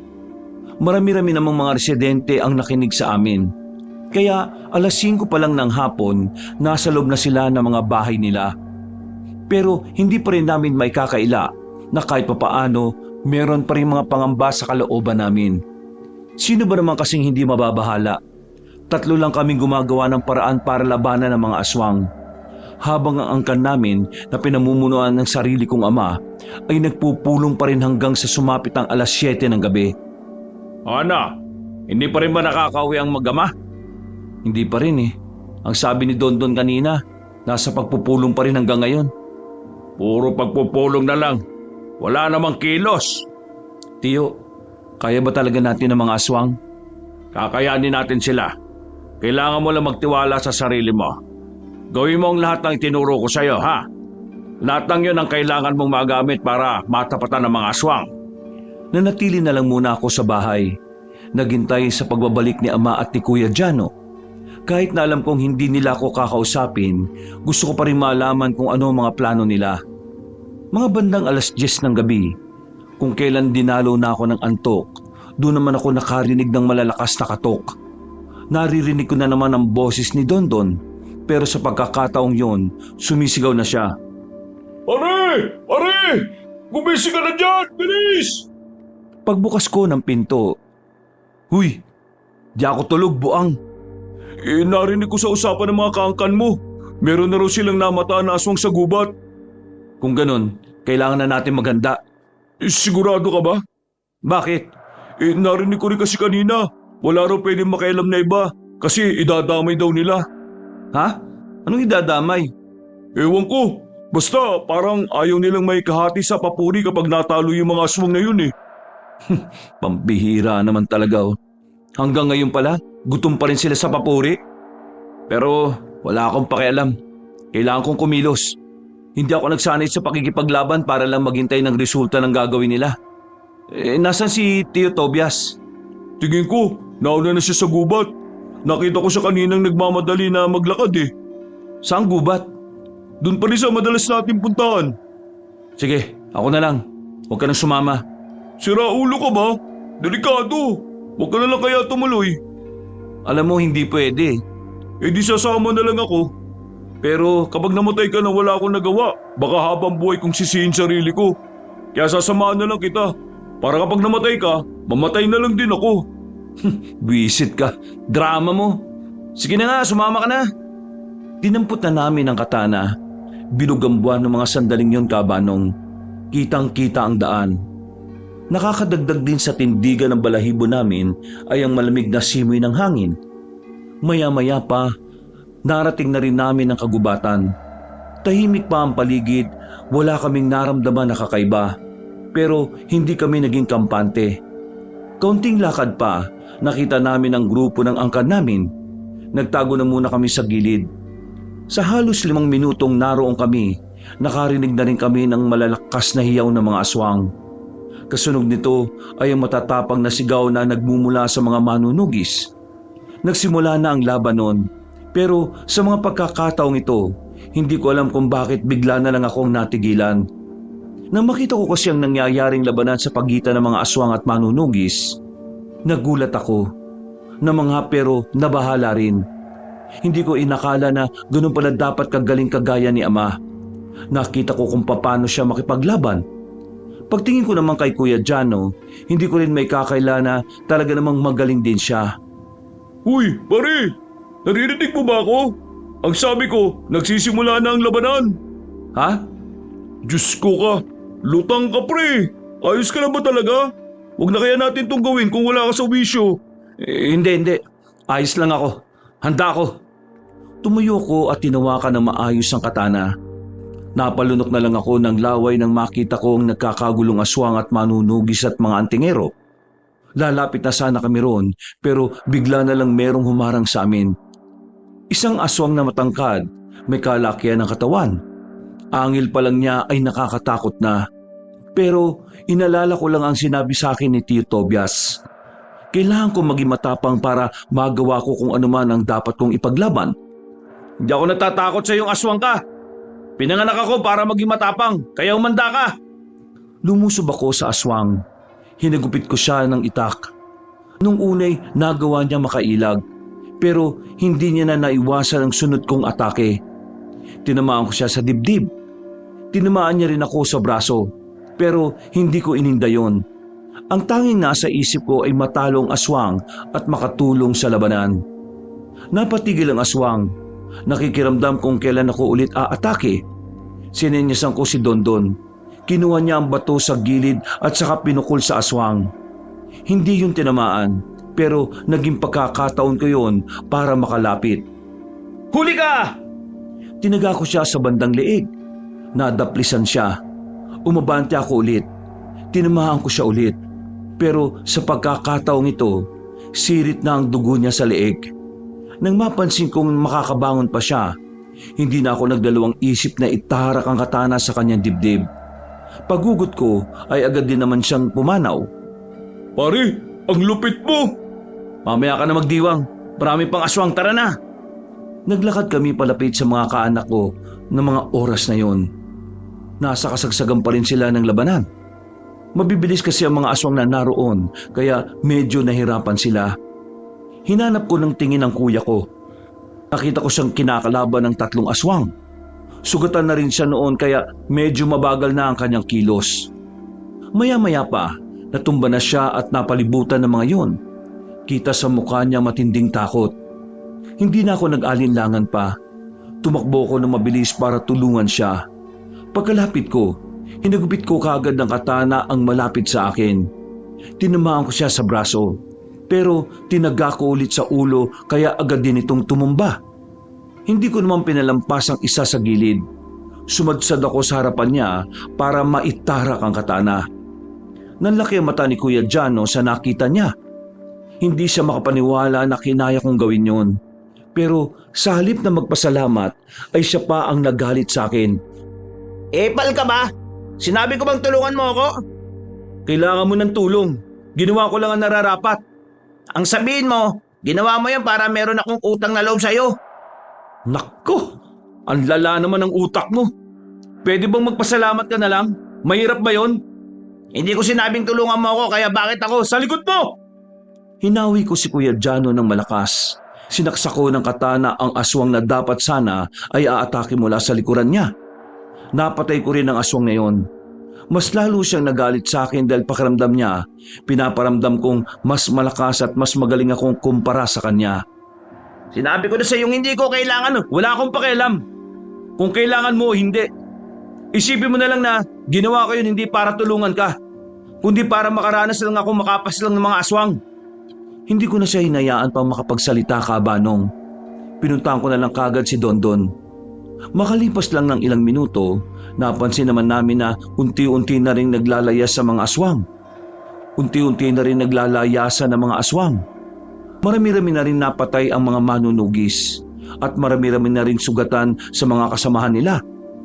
Nang masiguro naming nakaalis na ang mga aswang, ay agad na rin kaming umalis ni Dondon doon. Masaya kami noon kasi pakiramdam namin, yun ang unang panalo namin kontra sa mga aswang. Pero bigla kong naalala si Tio Tobias. Hanggang ngayon, hindi pa rin namin siya nakikita. Hindi pa rin siya nakakabalik. Pwede bang mamaya mo na isipin si Mang Tobias? Tapusin na muna natin itong paglilinis sa sugat mo.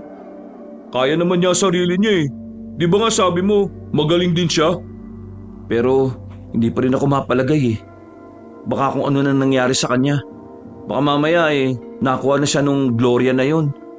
Natigil lang ang pag-uusap namin nang biglang dumating si Ama at Kuya Jano. Wala silang galos. Bagay na ipinagpasalamat ko pa rin. Pero mukhang hindi masaya ang kapatid ko sa nangyari. Tingin pa lang niya sa akin para makakapatay na siya. Plano mo ang lahat ng yan ano? Ha? Ang pinagsasasabi mo? Nagmamagaling ka na ngayon porque marunong ka ng lumaban? Para ano? Para ipakita sa mga tao na ikaw ang mas magaling kaysa sa akin? Para maging maliit na ako sa tingin nila? Inagaw mo ang papuri na dapat sa akin? Hoy, tanga! Wala akong pakialam kung purihin ka man nila o hindi. Ginagawa ko lahat ng ito dahil ayaw kong malagay sa alanganin ng buhay ng mga taga rito. Hindi ako kagaya mo na walang ibang inisip kundi ang imahe. Lokohin mo, lelang mo, wag ako. Kilala kita, no? Hindi mo ako kilala. Kaya huwag kang magsalita na parang alam mo kung anong gusto kong gawin. Itigil mo na yan! Ikaw, Ama, hanggang ngayon ba hindi mo pa rin matanggap na nagkamali kayo?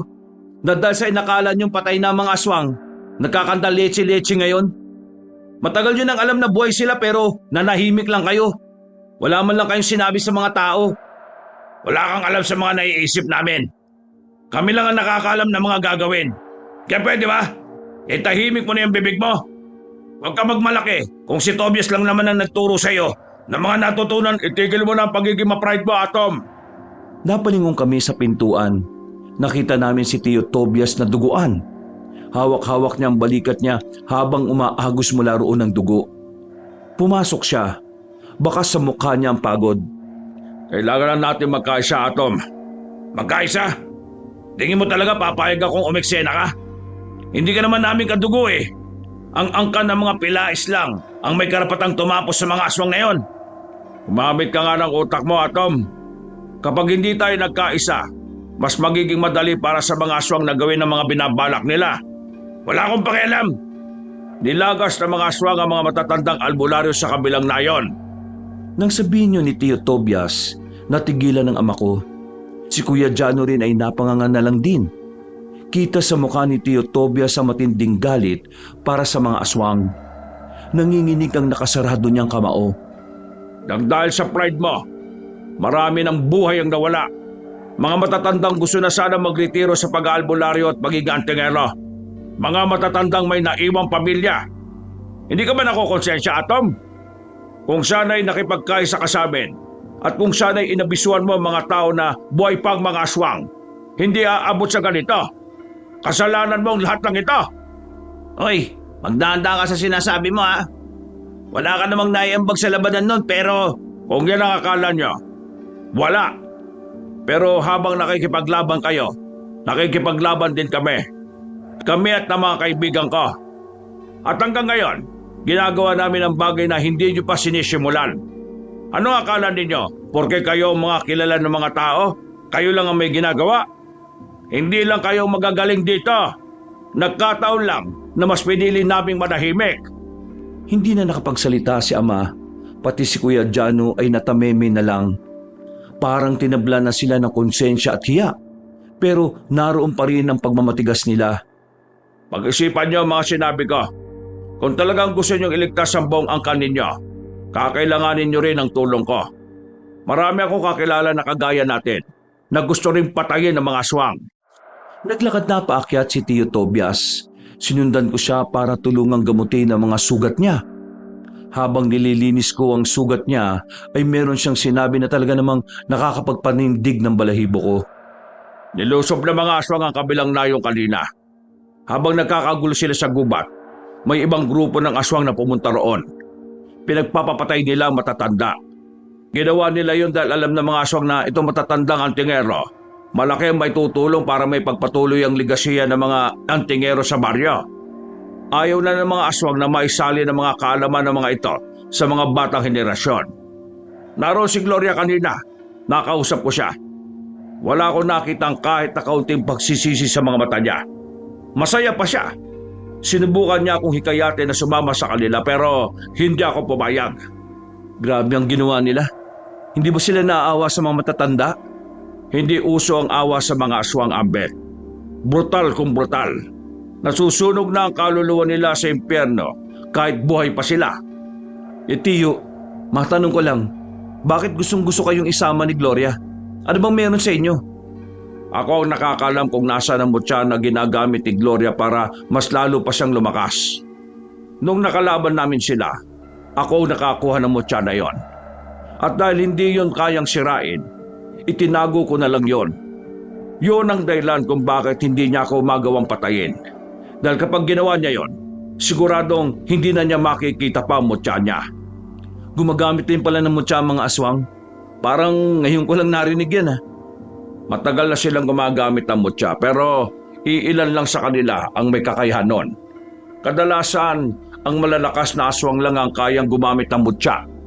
Sa henerasyon na ito, si Gloria lang ang magtataglay ng mutya.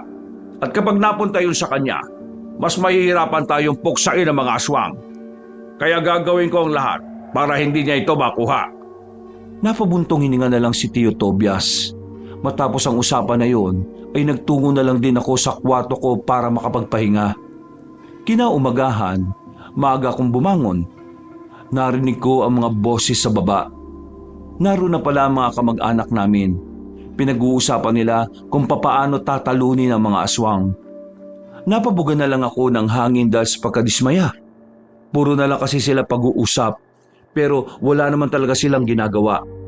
Wala pa rin silang kaalam-alam kung saan nagkukuta ang mga aswang. Hindi ko na lang sila pinansin. Lumabas na lang ako ng bahay. Maya-maya pa, nakita ko na lang ang nanay ni Sarah. Umiiyak, nagwawala. Nang marinig ko kung anong nangyari ay hindi ako makapagsalita.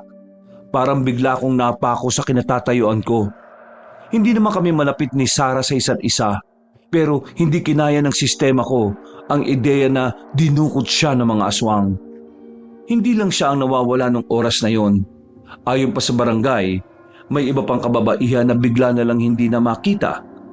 Ang inala ni Tio Tobias, nangunguha na ng babae ang mga aswang para gawing paanakan. Ibig sabihin, magpaparami ang mga aswang gamit ang katawan ng ibang tao. Pias, wala ba tayong gagawin? Kawawa naman si Sarah. Baka malungkot itong kaibigan ko kapag may nangyari masama sa kanya. Tumigil ka nga. Wala namang namagitan sa amin ni Sarah eh. Nag-alala lang kasi ako dahil alam kong kaibigan siya ni Kuya. Kailangan kong hintayin ang impormasyon na ihahatid ng mga kaibigan ko bago tayo gumalaw. Hindi tayo pwede magpadalos-dalos na lang dahil hindi rin basta-basta mga aswang. Matatalino sila. Parang alam nila kung kailan sila lilitaw at kung kailan sila magtatago. Hindi na sila yung mga aswang na tatanga-tanga kagaya ng dati. Makalipas ang 2 araw, walang nangyaring karahasan. Tahimik na ang baryo. Pero ang katahimikan na yon ay tila nakakakilabot, nakakabingi. Sa sobrang tahimik, parang may nagbabantang kaguluhan. Kasi naman ay pinaghahandaan din ang mga mangyayari. Hindi na kami umasa sa angkan ko. Hanggang sa mga sandaling yung kasi, mataas pa rin ang pride ng aking ama.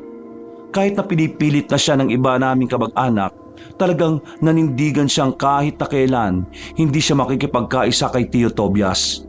Kaya ang ginawa na lang namin, tinipon namin ang mga kakilala ni Tio. Pinapunta namin sila sa bahay. Malawak naman ang bakura namin kung kaya't doon kami nag-usap-usap.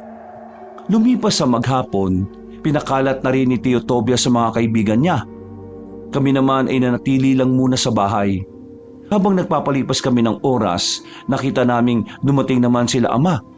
Kasama naman ito ang iba pa naming kamag-anak na kagaya namin, nakahanda na rin sila sa paparating na laban. Hindi nila kami kinausap, diretso lang sila sa loob. Wala na rin kaming pakialam dahil ang mas inaalala namin ay kung paano matatalo ang mga aswang. Sobrang taas talaga ng pride ng ama mo, no? Alam mo, tingin ko, hindi natutungkol sa alitan nila ni Mang Tobias eh. Tingin ko, dahil na yan sa'yo. Oh, bakit naman dahil sa akin? Wala naman akong ginagawa sa kanya. Eh baka kasi hindi matanggap ng pride niya na yung patpati niyang anak mas marami pang nagagawa sa kanya sa oras ng karahasan. May tawag dyan eh. Insekto? Insekto ang putik. Insecure yun. Oo, baka ganun nga. Pero ang gara naman. Bakit ba hindi na lang niya tanggapin na kaya mo na rin naman ang ginagawa nila? Pabayaan na lang natin sila. Masisipin na lang natin ang mga sarili natin. Hindi natin alam mamaya kung ano magiging resulta sakaling lumusob na mga aswang. Sigurado ba talaga na lulusob ang mga aswang mamayang gabi? Base sa mga sinyalis na nakikita nila Tio Tobias, may posibilidad na mamayang gabi o bukas ng gabi sila magpunta rito. Eh yung mutya, Yung nasa pangangalaga ni Mang Tobias. Ang sabi niya, hindi niya raw yun ibibigay kahit na anong mangyari. Napabuntong hininga na lang si Dondon. Ako naman ay napasandal na lamang din. Maya-maya pa, pinuntahan na lang namin si Tio Tobias sa loob na abalang naghahasa ng kanyang katana. Hinasa na lang din namin ang gagamitin naming sandata. Pagkatapos, hinanda na namin ang aming mga sarili dahil tuluyan ang kumagat ng kadiliman sa paligid. Iyo, anong balita? Kailangan na nating simulan. Roronda na tayo sa buong baryo. Nakatanggap ako ng impormasyon na may mga namataan sila mga aswang na papunta sa direksyon dito. Kaya maganda na kayo. Huwag kayong kakabahan, ha? Isipin nyo na lang kung bakit natin to gagawin. At kung ano man ang mangyayari sa magiging laban ngayon, tanggapin natin ng bukal sa kalooban. Bakit kung magsalita kayo para namang mawawala na kayo? Hindi natin alam kung ano mangyayari. Kaya dapat nakahanda rin ang kalooban natin. Ngumiti ng papilit si Tio Tobias, pero ang ngiti na yon ang nagdulot sa akin ng matinding kaba. Naisip ko pa lang na mapapahamak siya ay nanikip na kagad ang dibdib ko. Para bang hindi ko kakayanin kapag siya ang nawala. Si Tio Tobias lang ang kakampi ko sa pamamahay namin. Mula nang mawala ang nanay ko, siya na rin ang tumatayong magulang para sa akin. Hindi niya ako pinabayaan. Ginagawa niyang lahat ng makakaya niya para maramdaman kong hindi ako nag-iisa. Mga ilang sandali lang, lumabas na rin kami ng bahay para magronda. Nakakasabay pa namin sa paglalakad ang mga kamag-anak ko at ang kapatid ko pati si ama. Pero walang pansinan. Masama lang ang tingin sa akin ni Kuya Jano. Pagdating namin sa isang kanto, nagkaroon ng hindi pagkakaintindihan ng dalawang matanda. Kami ang tataak sa direksyon na yan, Tobias. Huwag kang makialam. Kami ang naunang nakarating dito. Sumunod lang kayo.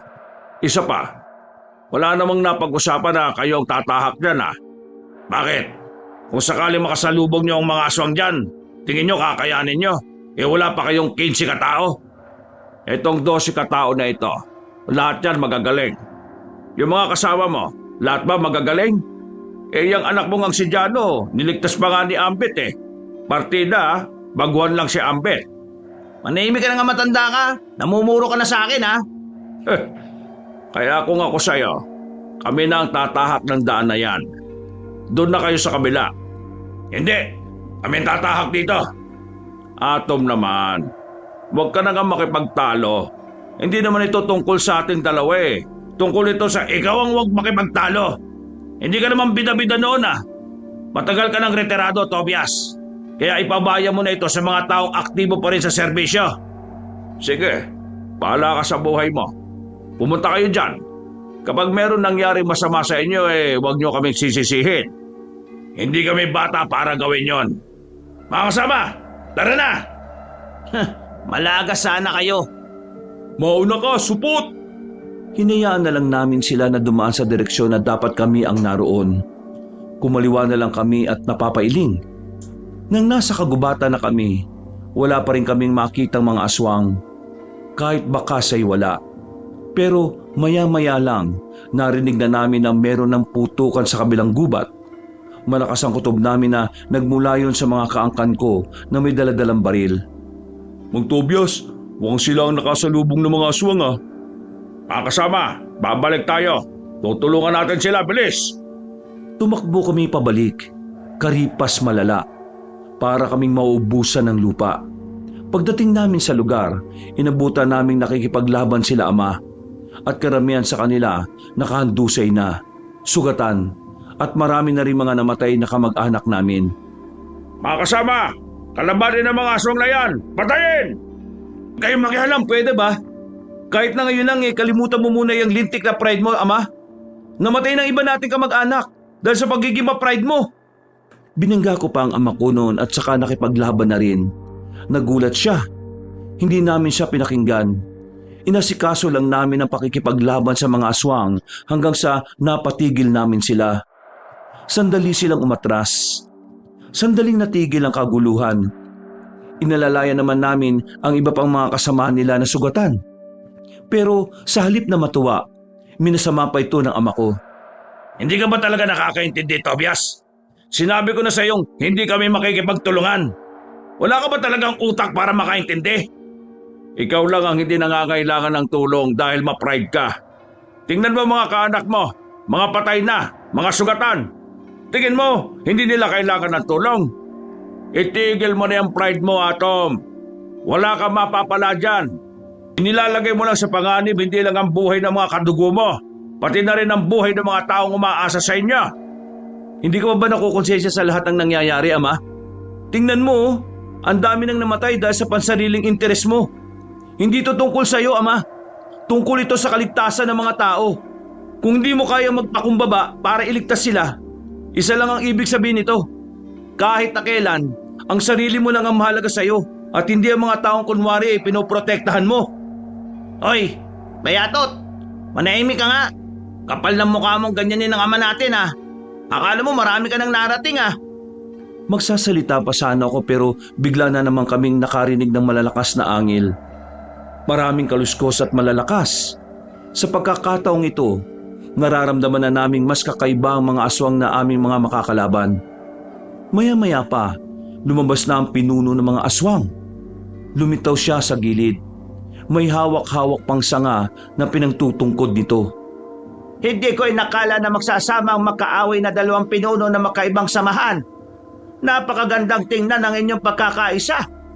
Sa wakas, nagpakita ka ring animal ka.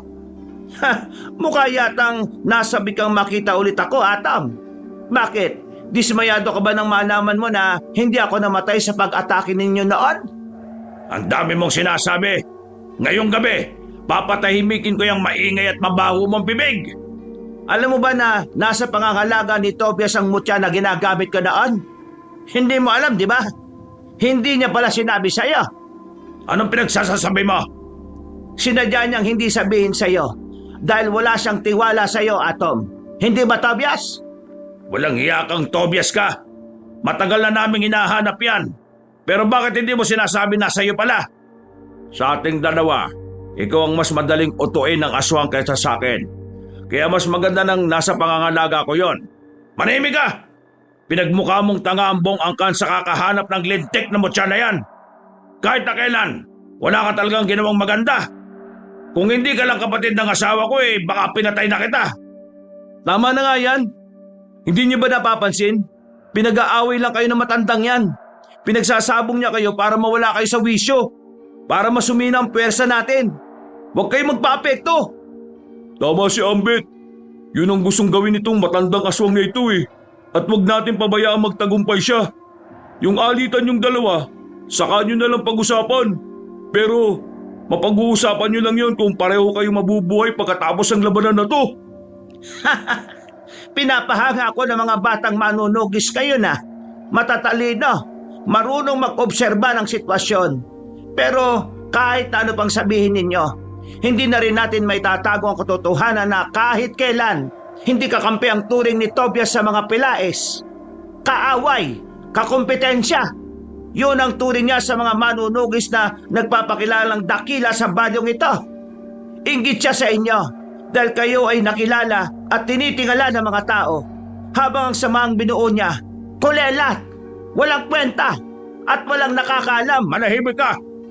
Wala akong pakialam kung sinong nakakakilala sa samahan na binuo ko. Dahil una pa lang, para sa mga taong pagbuo ng grupo namin. At hindi para sa mga imahe na meron kami. Hindi ako kagaya nitong si Atom na puro na lang imahe niya ang inaalala.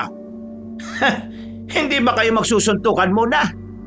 Kasi kung hindi, simulan na natin to. Total, hindi ko naman na mapapakinabangan ng mutya, hindi ba, Tobias? Kahit na anong mangyari, hindi mo na mahahawakan yon. Ngumiti lang sa amin ang matandang aswang. Maya-maya pa, sumenyas na rin si Gloria. Naglabasan ng mga aswang na mahahaba ang binti. Sa angil pa lang nila, malalaman na kagad na hindi sila kagaya ng ibang aswang na nakalaban namin. Mga kasama, ihanda niyo mga sarili ninyo. Sa mga natitira pa na kayang lumaban, samahan niyo ako. Tatapusin natin ang laban na ito at tayo mag-uuwi ng tagumpay. Kasabay ng mga sigawan ng mga manunugis at antingero ang paglakas din ng angil ng mga aswang. Nararamdaman ang pagkatakam ng mga iyon sa amin. habang mararamdaman naman namin ang matinding determinasyon ng aming mga kasama. Hindi nagtagal, nagsagupaan na ang lahat. Ako at si Dondon ay magkasamang lumalaban. Sa unang 5 minuto, aminado kong talagang malalakas sa mga aswang. Natatamaan namin sila pero agad din naman silang nakakabawi. Pare, iba na to ah. Ang lalakas nila. Focus ka lang pare, huwag kang panghihinaan. Tingnan mo na lang ang mga kasama natin oh. Buong tapang silang lumalaban. Magkatalikuran kami ni Dondon noong mga sandaling yon. Maigpit ang hawak namin sa sandata. Maya-maya pa, meron namang lumitaw na aswang sa gilid. Munti ka nang mahagip si Dondon. Mabuti na lang ay nahila ko siya at nakayuko kami. Nang makakuha ng tamang pagkakataon, nasaksak ko ang aswang sa dibdib. Sa mga nagdaan pang minuto, unti-unti naming naubos sa mga aswang. Kitang-kita ang gulat sa mukha ni Gloria. Hindi niya inakala na nagkakaisa na pala kaming lahat nang hindi namin namamalayan.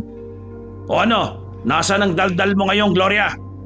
Nagdala-dala ka pa ng mga abubot mo pero mga mahihina rin pala. Kung inakala niyong tapos na, nagkakamali kayo. Nagsisimula pa lang tayo. May mga bagong aswang na dumating. Mas marami at sinamantala naman yun ni Gloria para umalis.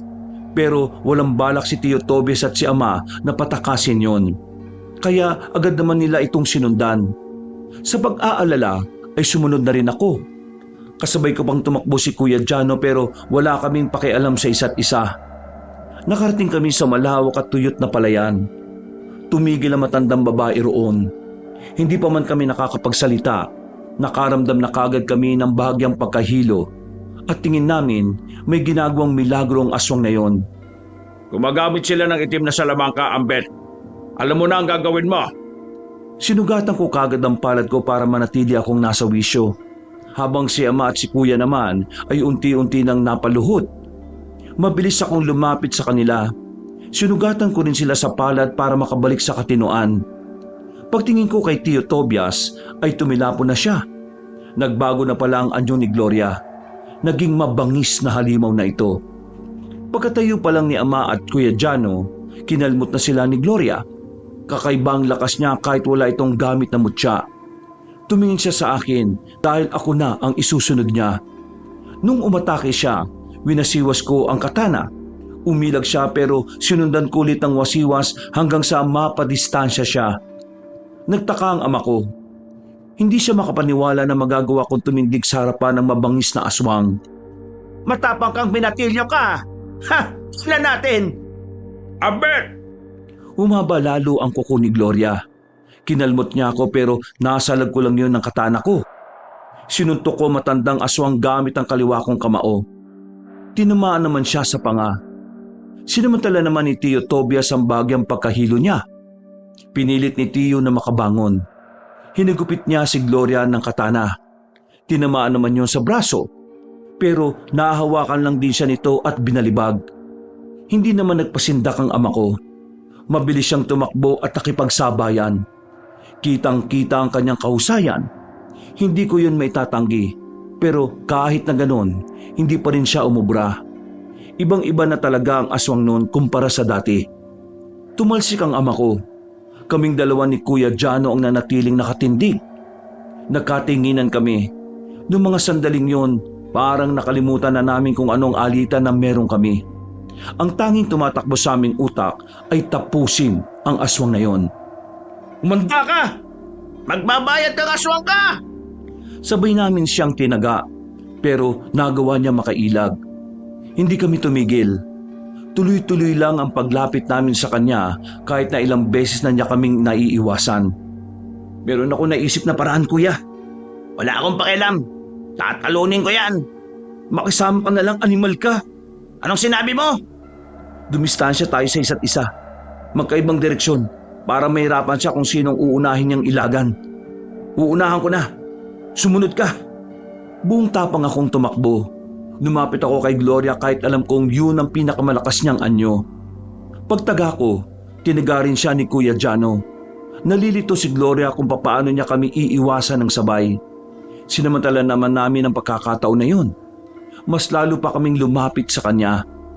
Hanggang sa mapunta na siya malapit kay Tio Tobias at sa ama ko. Hindi na niya namalaya na nakatayo na ang dalawang matanda at saka sinaksak siya sa likuran ng magkaibang sandata. Mabilis na nakalayo si Gloria pero tumatagas na ang dugo mula sa kanyang katawan. Mga mandurugas!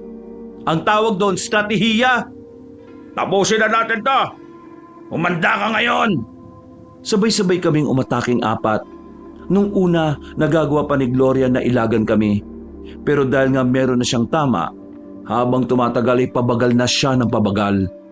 Napapagod na siya at unti-unti na rin siyang nauubusan ng dugo. Hanggang sa makita na lang namin na nanghihina na siya. Inakala namin na madali na lang namin siyang mapapatay. Pero binuhos na niya ang natitira niyang lakas. Muli siyang naging mabangis. Napatigil naman kami. Hindi namin inaasahan na meron pa pala siyang itinatago. Tumalon siya papunta sa ama ko. Mabilis ang ginawa ni Gloria kaya hindi na nakapaghanda si ama. Tumakbo naman ako ng mabilis at tinulak ang ama ko. Ako ang tinamaan ng kalmot ni Gloria. Tinamaan ako sa dibdib. Sa sobrang hapdi ng kalmot, parang namanhid ang katawan ko. Biglang nanlabo na ang mga mata ko. Akala ko nga noon ay mamamatay na ako. Nawalan ako ng malay. Nagising na lang ako na nasa loob na ako ng kwarto ko. Tapos na ang labanan. At ayon sa kanila, nagawa nilang talunin ng mga aswang. Diyos ko, buti naman gising ka na. Inimatay ka nung nakaraang gabi habang nakikipaglaban tayo. Buti naitakbo ka kagad at nalinisan ang sugat mo. Nakaraang gabi? Ilang araw na ba akong walang malay? Magtatatlong araw na. Alam mo ba kung sinong naglinis ng sugat mo? Eh di ayan oh, yung kuya mong sweet. Ay! Tumigil nga. Bibigwasan kita dyan eh. Totoo bang nilinisa mo sugat ko? Narinig mo na nga, di ba? Maraming salamat, kuya. Sus! Dumapit sa akin si ama na kanina pa nakatayo sa gilid. Uutal-utal siya. Parang hindi niya alam ang kanyang sasabihin. Ambet, iniligtas mo ang buhay ko. Kung hindi dahil sa'yo, baka wala na ako sa harapan mo ngayon. Nakakaya kasi wala naman akong ginawang kabutihan sa'yo pero mas pinahalagaan mo ang buhay ko kaysa sa buhay mo. Nagkamali ako ng trato sa'yo. Hindi kita dapat itinuring na ibang tao dahil lang kapos ka sa lakas. Anak, patawarin mo ako. Ngayon naiintindihan ko ang mga bagay-bagay. Ngayon alam ko na kung ano ang mas mahalaga sa akin. Nagkausap na kami ng ama mo, Ambet. Nagkasundo na kami. Ewan ko na lang dito kung hindi pa ito lumambot eh. Masaya akong malaman yan, ama. Ayoko nang isipin pa yung nakaraan. Mas gusto ko na lang isipin kung ano yung magiging samahan natin sa bagong kabanata ng buhay natin. Kuya Jano, sabik na akong maging ganap na magkapatid tayo. Patawad din sa lahat ng mga ginawa ko sa iyo ah. Masyado akong nilamon ng ideya na dapat palagi akong malakas. Wala na yun sa akin, kuya. Kahit na kailan naman, itinuring ko pa rin kayong pamilya. Uy, paano to? Total bati-bati na lahat. E di, inuman na tayo. Nagtawanan na lang kami nung mga sandaling yon, Kabanong. Masaya ako noon dahil hindi ko kasi inakala na darating ang araw na mabubuo kami ulit. Isang malaking himala kasi yun para sa akin.